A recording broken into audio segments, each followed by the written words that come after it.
হযরত আনাস ইবনে মালিক রাদিয়াল্লাহু তাআলা আনহু থেকে বর্ণিত, তিনি বলেন, রাসূলুল্লাহ সাল্লাল্লাহু আলাইহি ওয়াসাল্লাম ইরশাদ করেছেন, কোনো মানুষই প্রকৃত মুমিন হতে পারবে না যতক্ষণ না সে অপর মুসলমান ভাইয়ের জন্য সে জিনিস পছন্দ করে যা সে নিজের জন্য পছন্দ করে।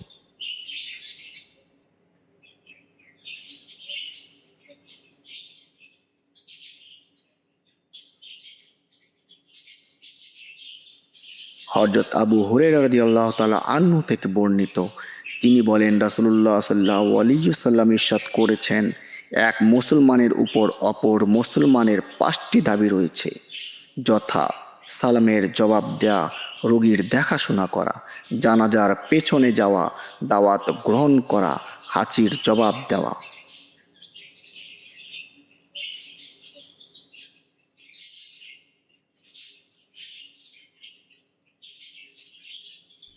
হযরত আবু হুরায়রা রাদিয়াল্লাহু তাআলা আনহু হতে বর্ণিত, তিনি বলেন, রাসূলুল্লাহ সাল্লাল্লাহু আলাইহি ওয়াসাল্লাম ইরশাদ করেছেন, দুনিয়ায় মুমিনের জন্য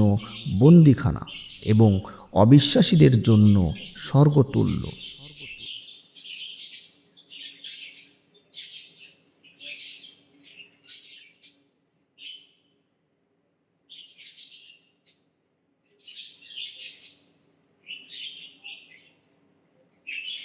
হযরত আবু হুরায়রা রাদিয়াল্লাহু তাআলা আনহু থেকে বর্ণিত, তিনি বলেন, রাসূলে খোদা সাল্লাল্লাহু আলাইহি ওয়াসাল্লাম ইরশাদ করেছেন, প্রকৃত মুসলমান সে ব্যক্তি যার জিহ্বা ও হাত থেকে তার অপর মুসলমান ভাই নিরাপদ থাকে।